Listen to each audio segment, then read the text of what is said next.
Ayo, Chiksua here. Today we're going to show you guys how to beat floor 16, 17 and 18 in the Tower of Trials, and of course we're also going to tell you guys what the secret passives are. So this is going to be the team I was thinking about. The reason is the passive is going to be if we have 4 or more buffs onto our units, we are going to get a 1000% more stat increase, which is going to be super insane. So I'm not sure if attack is necessary, but yeah, so this is going to be still the artifact set from last time, so I would say probably the damage artifact set might be the best, so we will put on this. And yeah, the cool thing about this team is basically if we do draw a rank up buff or any of those buffs, we have a golden card right away, or a golden buff right away, which means we have all the buffs we need. But yeah, it really depends on the first card draw. So here we actually got a double rank up, so if we do get a double rank up, so I would say the Margaret buff is stronger, so we are going to buff Margaret. And even if we wouldn't have drawn that, ranking up Arthur and buffing with Margaret would have given us more than enough buffs in order to actually increase our stats. But yeah, let's see. So we're going to just double rank up Margaret. We took a decent amount of damage, honestly. But yeah, so what we are going to... The only sad thing about this team is the card draw. Or basically the cards we have, they don't deal that much damage. But I would say, for example, if you want to go for a bit more RNG, don't use Arthur and use a different unit instead, which is going to have a strong AoE. Like, let's say the Festival King. Festival King is going to be super great as well, but here, as you can see, we barely take any damage. Even though, yeah, here, Patience. Because we have stat increase, so we will just show you guys what stats we are going to have. Like, they deal a decent amount of damage, but we barely take any damage, which is just really awesome with the stat increase. But yeah, as usual, we have to know what the buff is. But yeah, once again, the cool thing, she gives 5 buffs, he gives 4 buffs when they are golden. So here, as you can see, our Gotha has 3.3 million HP. Okay, this is wrong. 3.1 million and 3.6 million, which is pretty nice. So what we're going to do now is basically, I would say we just do this, we just AoE with this, and we do this for now. Maybe ranking up ourselves to increase our stats wouldn't have been bad, but yeah, never mind. Okay. That's basically it, guys.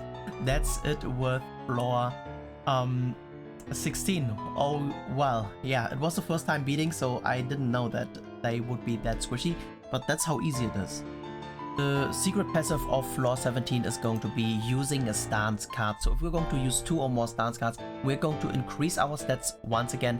And the best way is going to be actually if we're going to make a stance counter. So I really don't know. We can't really find a stance only where we find all stance units, but that doesn't really matter because obviously if we're going to actually counter, that would be really great. So for example, he is a good unit, Estarossa is a good choice, and he's a good choice as well. I think Terry is a little bit better than him because actually we do get the immunity, but yeah, I think he's the wait a second, Terry is one of the best options because he also increases his stats and double increases really great. So now let's just choose our links. Damn, I have to remove this.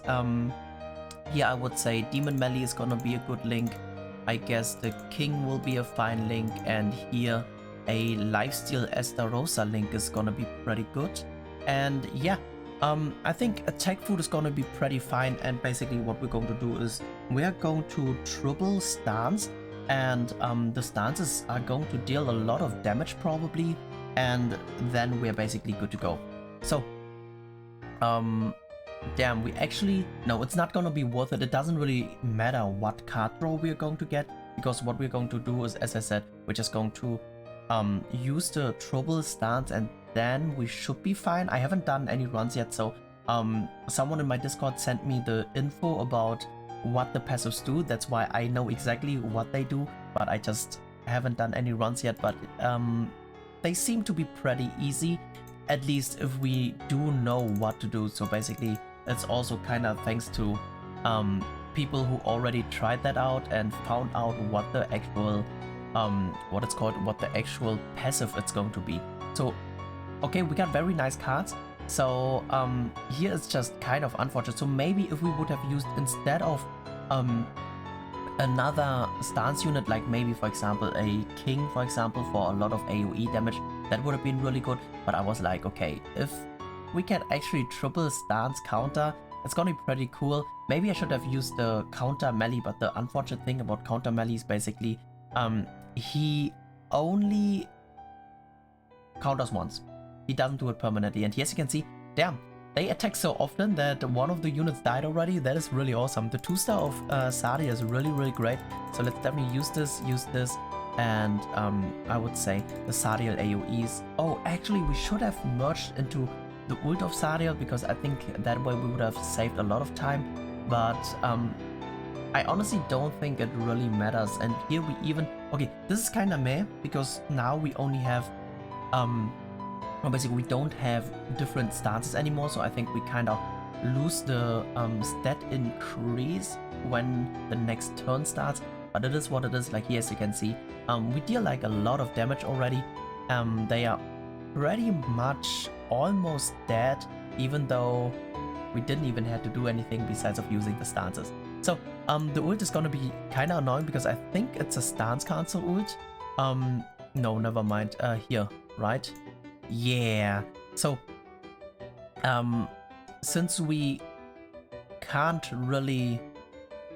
Maybe we can somehow kill, so that we can somehow dissolve the Elaine. That would be quite nice. But the thing is, without the damage increase, yeah, without the not damage increase, without the stat increase, unfortunately we lose in a lot of damage, which means we were not able to actually do that. But we got at least a lot of stances here, so unfortunately our Sadiel is gonna be useless. So yeah, I should have definitely gone for the ult of Sadiel in the previous turn with the merger, but at the end of the day it doesn't really matter that much. So what we're going to do is we're just gonna double stance again, and do the double stance. We might be able to kill with this card, I'm not too sure. We will see if we can actually kill here.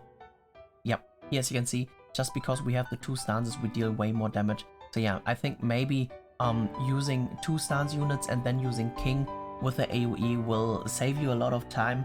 I just wanted to have some fun with like a lot of stances and letting themselves basically committing suicide, right? I hope oh, never mind. Yeah, that's basically it. Thanks to the Terry stance, we were able to actually kill already, and now moving to the last floor.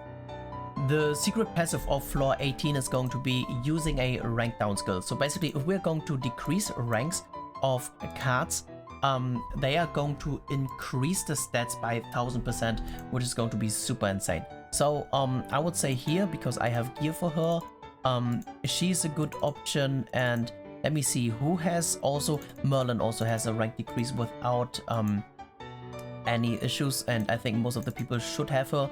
Also, like for example, instead of one of those units, you could also use the red nunchuck bar, and he has all rank down as well.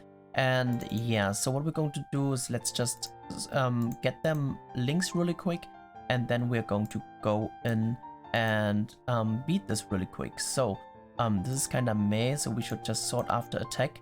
If you guys don't know, the Red Roxy has a really high attack. She's a great link for a lot of units if you just are looking for attack, and here I should actually use him.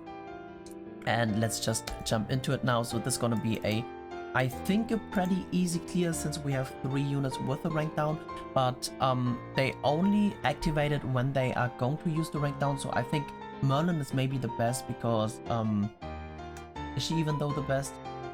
So she has an AoE rank down, but here I have 3 cards of her, so I will actually rather use the 3 cards of Elaine, because obviously Elaine will be probably hitting or dealing the most damage in this turn, and then next turn I don't know if they are going to save or if it's going to stack, but I would say we're going to find out when we see Elaine attacking twice. So we have the rank down here, we use 1 time here, we would use here as well, and then we're going to do it like this. So maybe after the rank down we might deal a lot of damage already. So this was like 20k. Okay, here as you can see we deal 100k, and now the AoE is hitting really hard. So I'm pretty sure it does stack. The poison is kind of annoying though, so maybe using a unit which can actually cleanse or have some sustain from the backline might be super helpful, because here as you can see Or maybe, for example, if we would actually just use 3 rank downs in the first turn, that might be super helpful. Like here, I think this is the rank down, yeah. So that they are going to increase their own stats, and by increasing their own stats, we are going to become tankier and we won't die. Obviously, for our Merlin, it might be too late now because she is super low, and the poison also hits super hard. So here we kind of misplayed, but as you can see, we still kind of survive because of the stat increase. So even though the Merlin is like super low, oh my freaking god. No, don't tell me, oh my god, so close. But yeah, I think the best way is to triple debuff rank down, but it is totally fine. So we're just going to do this. So I'm pretty sure by now that it's going to actually stack, and we also want to get her ult to lifesteal a little bit, and also her ult is hitting pretty hard, so we can maybe one-shot something. So here, as you can see, Elaine is doing a lot of work, and yeah, now we have both ults, so we definitely gotta check. Damn, I don't know. Oh, I didn't know about the ult seal, to be honest, but yeah, it's still fine. We definitely gotta check the stats of our Elaine here. So our Elaine is having 2.1 million HP, not too shabby. And let's just continue. So we are going to use the rank down. We are going to, this AoE should be killing. Yeah, I think it might kill. Let's see.